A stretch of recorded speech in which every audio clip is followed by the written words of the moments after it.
Breaking చూస్తున్న BRS కార్యనిర్వాహక అధ్యక్షుడు మాజీ మంత్రి కేటీఆర్ ఫార్ములా ఈ రేసు సంబంధించి ఏసీబీ విచారణకు హాజరయ్యారు.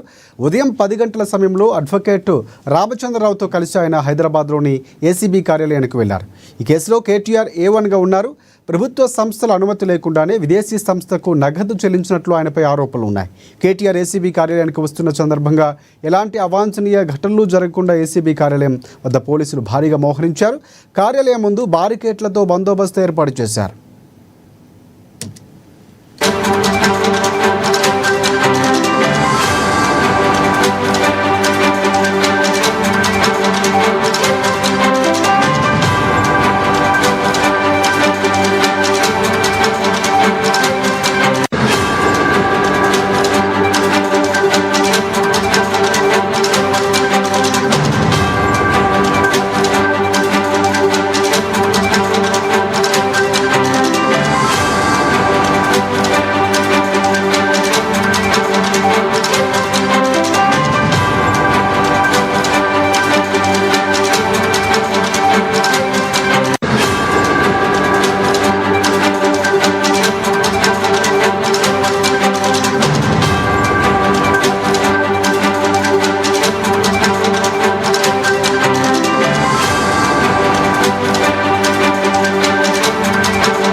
బీఆర్ఎస్ పార్టీ కార్యనిర్వాహక అధ్యక్షుడు మాజీ మంత్రి కేటీఆర్ ఫార్ములా ఈ కారు రేసింగ్ కేసులో ఏసీబీ విచారణకు హాజరయ్యారు. ఇప్పుడు చాలా కీలకంగా మారింది. ఉదయం 10 గంటల సమయంలో అడ్వకేట్తో ఆయన లోపలికి వెళ్లారు. సో భారీగా బీఆర్ఎస్ పార్టీకి సంబంధించినటువంటి కార్యకర్తలు బయట ఉండే ప్రయత్నం చేశారు. ఇక్కడ నుంచి వెళ్ళిపోవాలని పోలీసులు చెప్పడం, సో కొంతవరకు ఉద్రిక్తత ఉన్నటువంటి పరిస్థితి కనిపిస్తోంది. ప్రస్తుత పరిస్థితులు అక్కడ ఎలా ఉన్నాయి, ఏ అంశాలకు సంబంధించి ప్రశ్నించే అవకాశం ఉంది, ఇలాంటి అంశాలకు సంబంధించి పూర్తి అప్డేట్స్ అందించేందుకు ఆ ప్రతినిధి భవిత మనకి లైవ్లో సిద్ధంగా ఉన్నారు. భవిత చెప్పండి.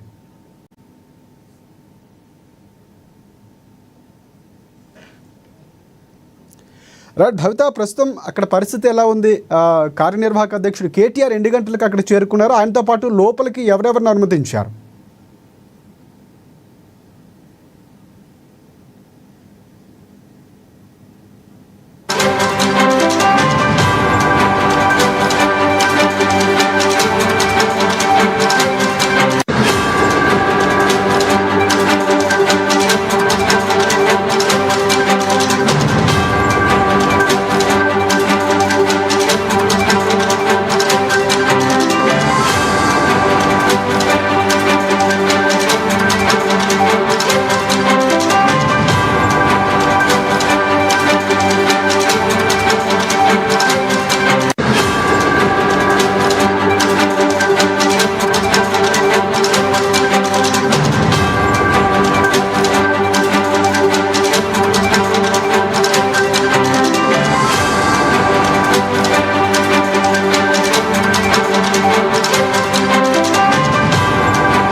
రైట్, మాజీ మంత్రి కేటీఆర్ ఫార్ములా ఈ కార్ రేసింగ్కు సంబంధించి ఏసీబీ విచారణకు హాజరయ్యారు. ఉదయం 10 గంటలకు ఆయన అక్కడికి చేరుకున్నారు. ఇదే అంశానికి సంబంధించి పూర్తి అప్డేట్స్ అందించేందుకు మా ప్రతినిధి భవిత లైవ్లో సిద్ధంగా ఉన్నారు. భవిత చెప్పండి, ప్రధానంగా కేటీఆర్తో పాటుగా ఎవరెవరిని లోపలికి అనుమతించారు? ప్రస్తుతం అక్కడ పరిస్థితులు ఎలా ఉన్నాయి? రాజశేఖర్ ఉదయం 10 గంటలకు ఎగ్జాక్ట్ గా ఏసీబీ కార్యాలయానికి చేరుకున్నారు బీఆర్ఎస్ ప్రెసిడెంట్ కేటీఆర్. కేటీఆర్ తో పాటు తన న్యాయవాది అనుకుంటే రామచంద్రరావు కూడా లోపలికి వెళ్లారు. అయితే వాళ్ళిద్దరిని అంటే అడ్వకేట్ ముందే కేటీఆర్ ని ఏసీబీ విచారిస్తుంది. అయితే ఏసీబీకి సంబంధించినటువంటి వారు 3 ప్రతినిధులు కేటీఆర్ ని ప్రశ్నిస్తున్నట్టుగా తెలిసింది. దాదాపు 2 గంటల పాటుగా ఈ విచారణ అయితే కొనసాగుతుంది. ఉదయం నాసింగ్ లోని తన నివాసం నుంచి డైరెక్ట్ కేటీఆర్ తన నందీనగర్ లోని తన నివాసానికి వెళ్లారు. అక్కడ దాదాపు 1 గంటకు పైగా అటు కేసీఆర్ తో పాటు ఇటు మాజీ మంత్రి హరీష్ రావుతో పాటు తన న్యాయ నిపుణుల బృందంతో చర్చించినట్టుగా తెలిసింది. అక్కడ నుంచి నేరుగా తెలంగాణ భవన్ చేరుకున్నాం. తెలంగాణ భవన్ లో కూడా కొద్దిసేపు అక్కడ ఉన్నటువంటి ప్రతినిధులతో మాట్లాడిన తర్వాత డైరెక్ట్ నేరుగా ఏసీబీ కార్యాలయం చేరుకున్నారు. అయితే ఈ రోజు ఏసీబీ కార్యాలయం దగ్గర కావచ్చు ఇలా ఎక్కడికక్కడ కట్టుదిట్టమైన భద్రత ఏర్పాటు చేశారు. ఎందుకంటే గతంలో విచారణకు హాజరైనప్పుడు కొంత వాగ్వాదం చేసుకోవడం, కొంత పైన కేసులు కూడా నమోదైన సందర్భం ఉంది. అయితే ఈసారి అలాంటి ఇబ్బందులు తలెత్తకుండా ఉండేందుకు పూర్తి స్థాయిలో పోలీస్ బందోబస్తు అయితే ఏర్పాటు చేసిన సందర్భం కనబడుతుంది. అక్కడ కార్యకర్తలను కావచ్చు, బీఆర్ఎస్ ప్రజాప్రతినిధులు కావచ్చు, ఎక్కడికక్కడ వాళ్ళు కట్టుదిట్టం చేసిన సందర్భం అయితే కనబడుతుంది. అయితే ఏసీబీ కార్యాలయంలోకి మాత్రం పూర్తి స్థాయిలో కేవలం కేటీఆర్ అడ్వకేట్ రామచంద్రరావు మాత్రమే లోపలికి వచ్చారు. వాళ్ళిద్దరికి వెళ్ళొచ్చిన సందర్భం అయితే కనబడుతుంది. అయితే 2 గంటలుగా ఈ విచారణ కొనసాగుతుంది. దాంతో పాటు పూర్తి స్థాయిలో ఈ కార్ రేస్ ఫార్ములాకు సంబంధించినటువంటి గోల్మాల్ అంశం పైన పూర్తి స్థాయిలో ఏసీబీ విచారిస్తున్నట్టుగా తెలుస్తుంది. ఎందుకంటే గతంలో ఏదైతే 2024 ఫెబ్లో ఈ కేసు ఫైల్ అయింది. దాని తర్వాత 6 నెలల తర్వాత కేటీఆర్ ని జనవరిలో ఏసీబీ విచారించింది. 2 రోజుల పాటు అప్పుడు విచారించిన సందర్భం కూడా ఉంది. అయితే గతంలో ఏదైతే ఈ కార్ రేస్ ఫార్ములాకు సంబంధించినటువంటి అంశంలో హెచ్ఎండిఏ అధికారులు కావచ్చు, ఇతరత్ర వాళ్ళ నుంచి జరిగినటువంటి గోల్మాల్ అంశాలపైన పూర్తి స్థాయిలో వాళ్ళ యొక్క స్టేట్మెంట్ అంటే బిఎల్ఎన్ రెడ్డి కావచ్చు, అరవింద్ కుమార్ కావచ్చు, ఇతరత్ర వాళ్ళ దగ్గర నుంచి చేసినటువంటి స్టేట్మెంట్ రికార్డ్ వాంగ్మూలం ఆధారంగానే గతంలో ఏసీబీ కేవలం వాళ్ళు ఇచ్చినటువంటి స్టేట్మెంట్ ఆధారంగానే ఏసీబీ కేటీఆర్ ని విచారించింది. అయితే ఈసారి మాత్రం చాలా పకడ్బందీగా ఏసీబీ పూర్తి స్థాయిలో డాక్యుమెంటేషన్ తో పాటు 2 సార్లు ఇటు బిఎల్ఎన్ రెడ్డి కావచ్చు, అరవింద్ కుమార్ ఏసీబీ పూర్తి స్థాయిలో వాళ్ళ స్టేట్మెంట్ అంతా కూడా రికార్డ్ చేసి అంతేకాకుండా పూర్తి స్థాయి ఆధారాలతో ఈసారి కేటీఆర్ ప్రశ్నిస్తుంది. వాళ్ళు ఇచ్చినటువంటి స్టేట్మెంట్ కూడా కేటీఆర్ ముందు ఉంచి వీళ్ళని ప్రశ్నిస్తున్నట్టుగా తెలుస్తుంది. అయితే పూర్తి స్థాయిలో ఈ కార్ రేస్ ఫార్ములా నిర్వహించడానికి గల కారణాలు ఏంటి, అది నిర్వహిస్తే ఎవరికి లాభం, దానివల్ల ఎంతవరకు రాష్ట్రానికి ప్రయోజనాలు చేకూరుతాయి, ఎంతవరకు పెట్టుబడులు వస్తాయి అనే అంశం పైన కూడా పూర్తి స్థాయిలో వాళ్ళను క్వశ్చన్ చేస్తున్నట్టుగా తెలుస్తుంది. అంతేకాకుండా ఎఫ్ఈఓ సంస్థ ఏదైతే 2023 లో ఈసారి రేస్ నిర్వహించినటువంటి ఎఫ్ఈఓ సంస్థకు సంబంధించినటువంటి వాళ్ళు ఎందుకు అంటే లెఫ్ట్ అవ్వాల్సి వచ్చింది, అంటే నెక్స్ట్ కంటిన్యూషన్ చేయకుండా వాళ్ళు ఎందుకు అంటే స్పాన్సర్స్ నుంచి తప్పుకోవాల్సి వచ్చింది అనే అంశాలపైన కూడా పూర్తి స్థాయిలో విచారిస్తున్నట్టుగా తెలుస్తుంది. అంతేకాకుండా గతంలో ఎఫ్ఈఓ సంస్థ వాళ్ళను విచారించినప్పుడు ఎఫ్ఈఓ సిఇఓ ఇచ్చినటువంటి వాంగ్మూలం కావచ్చు, ఆ సంస్థ పత్రాలను విచారించినటువంటి నేపథ్యం అయితే ఉంది. వాళ్ళు ఇక్కడ అవైలబుల్ లో లేనందున లండన్ నుంచి వాళ్ళకు పూర్తి స్థాయిలో ఆన్లైన్ లో విచారించిన అంశం కూడా మనం చూస్తాం. అయితే వాళ్ళు ఇచ్చినటువంటి స్టేట్మెంట్ కూడా పూర్తి స్థాయిలో కేటీఆర్ ముందు ఉంచి వాళ్ళ దగ్గర నుంచి ఆధారాలు సేకరించి కూడా కేటీఆర్ ని ప్రశ్నిస్తున్నట్టుగా తెలుస్తుంది. అయితే ఈ కార్ రేస్ ఫార్ములాకి సంబంధించిన అంశంలో ఎందుకు నిధుల బదలాయింపు ఎలాంటి కేబినెట్ అప్రూవల్ లేకుండా జరగాల్సినటువంటి అవసరం వచ్చింది, ఎందుకు అంటే ఎఫ్ఈఓ సంస్థకు సంబంధించి ఎందుకు వాళ్ళు కంటిన్యూ చేయలేకపోయారు, వాళ్ళు ఎఫ్ఈఓ సంస్థ స్పాన్సర్ గా ఉన్నటువంటి నేపథ్యంలో వాళ్ళు నిధులు చెల్లించకుండా ఎందుకు రాష్ట్ర ప్రభుత్వం నిధుల నుంచి విదేశీ కంపెనీలకు నిధులు చెల్లించాల్సి వచ్చిందన్న అంశం పైన కూడా పూర్తి స్థాయిలో వాళ్ళు ఫోకస్ చేసినట్టుగా తెలుస్తుంది. అంతేకాకుండా ఏదైతే నిధుల బదలాయింపుకు సంబంధించి ఇటు కేబినెట్ అప్రూవల్ లేదు, ఆర్థిక శాఖ నుంచి కూడా పూర్తి స్థాయిలో అంటే వాళ్ళ దగ్గర నుంచి కూడా ఎలాంటి అప్రూవల్ లేకుండా అటు ఆర్బీఐ నుంచి అప్రూవల్ తీసుకోవాల్సి వస్తుంది. విదేశీ కంపెనీ నుంచి బదలాయింపు జరిగినప్పుడు ఆర్బీఐ నుంచి అప్రూవల్ తీసుకోవడం కాకుండా గవర్నర్ నుంచి కూడా కొంతమేరకు అప్రూవల్ తీసుకోవాల్సి ఉంది. అయితే ఇలాంటి అంశాలన్నిటి కూడా కేబినెట్ లో ఎలాంటి అంశాన్ని చర్చించలేకపోవడం కావచ్చు, ఆర్థిక శాఖ నుంచి కూడా ఎలాంటి పరిమితులు తీసుకోకపోవడం కావచ్చు, ఇటు ఆర్బీఐ నుంచి కావచ్చు, అటు గవర్నర్ నుంచి కావచ్చు, ఇలాంటి అంశాలన్నిటిని ఇక్కడ కూడా పూర్తి స్థాయిలో అంటే ఫుల్ఫిల్ చేయకుండానే ఎలాంటి అనుమతులు లేకుండానే ఎందుకు విదేశీ కంపెనీకి 55 కోట్లు ట్రాన్స్ఫర్ చేయాల్సి వచ్చింది అంటే దాని వెనకాల ఉన్నటువంటి ఆంతర్యం ఏంటి, దాని వల్ల ఎవరికి లబ్ధి చేకూరుతుంది అనే అంశాన్ని కూడా పూర్తి స్థాయిలో వాళ్ళు క్వశ్చన్ చేసే అవకాశం ఉన్నట్టుగా తెలుస్తుంది. ఇప్పటికైతే క్వశ్చనింగ్ అయితే కంటిన్యూ అవుతుంది. దాదాపు సాయంత్రం 6 గంటల వరకు కూడా కేటీఆర్ ని విచారించే అవకాశం ఉన్న నేపథ్యం అయితే కనబడుతుంది. ఇక్కడ ఎలాంటి ఇబ్బందులు తలెత్తకుండా అయితే పూర్తి స్థాయిలో పోలీస్ బందోబస్తు అయితే కొనసాగుతుంది. భవిత ప్రధానంగా కేటీఆర్ విచారణకు వెళ్లే ముందు చాలా క్లియర్ కట్ గా మీడియాతో మాట్లాడారు. ఒకటి కాదు 100 సార్లు రమ్మన్న వస్తాను, ఎన్నిసార్లు విచారణ ఎదుర్కోవడానికి సిద్ధం, ప్రభుత్వాన్ని మాత్రం ప్రశ్నిస్తూ ఉంటామని చాలా కీలక వ్యాఖ్యలు చేశారు. అండ్ రేవంత్ రెడ్డి గురించి కూడా మరోసారి ఆయన వ్యాఖ్యలు చేసినట్లు తెలుస్తుంది. ప్రధానంగా ఏ అంశాలు మీడియా ముందు ఆయన విచారణకు వెళ్లే ముందు ప్రస్తావించారు?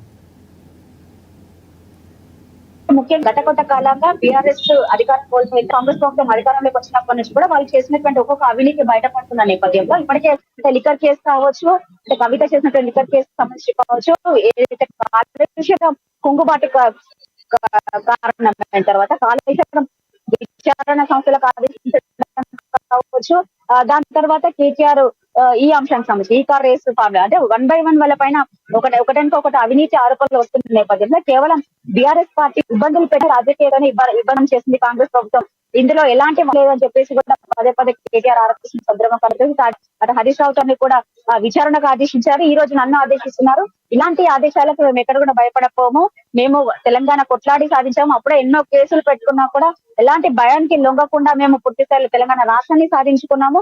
ఈ రోజు 3వ సారి నన్ను కేటీఆర్ అంటే నన్ను విచారణకు పిలుస్తున్నారు, 3వ సారి కాదు 30 సార్లు కాదు 100 సార్లు అయినా కూడా హాజరవుతాను విచారణకి. 100 కేసులు పెట్టుకున్నా కూడా మేము భయపడే ప్రసక్తే లేదు. ఖచ్చితంగా తెలంగాణ ప్రజల కోసమే, తెలంగాణ సంక్షేమము, తెలంగాణ ప్రజల కోసం మేము పాటుపడతాము.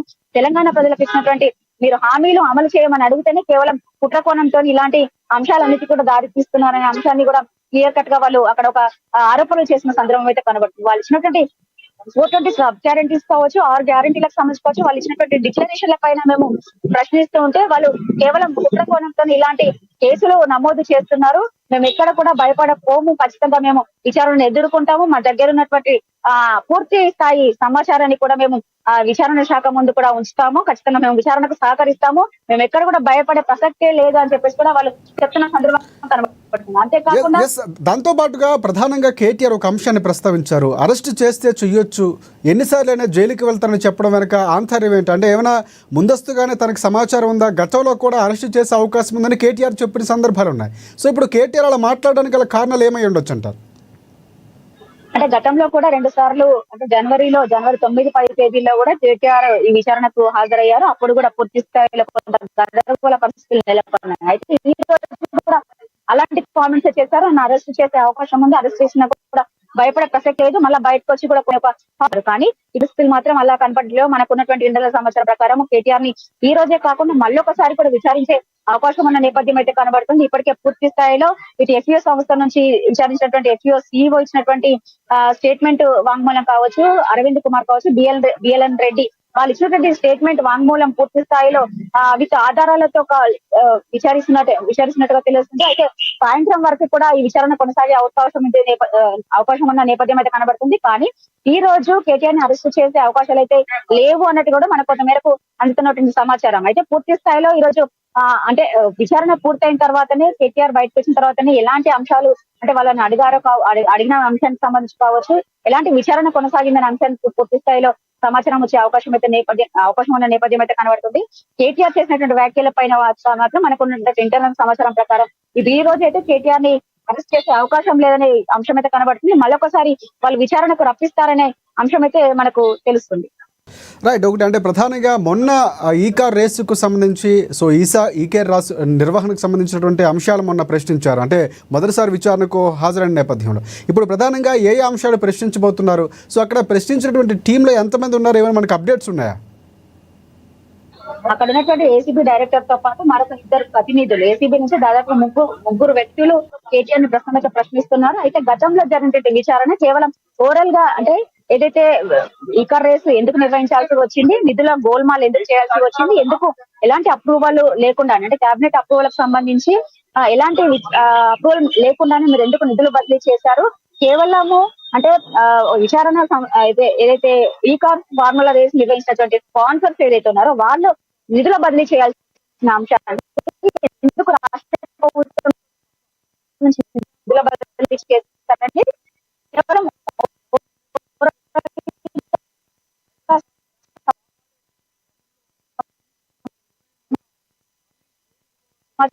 అంటే వాళ్ళు ఇచ్చినటువంటి స్టేట్ ఓపెన్ నుంచి వాళ్ళు లాస్ట్ టైం విచారణ చేశారు.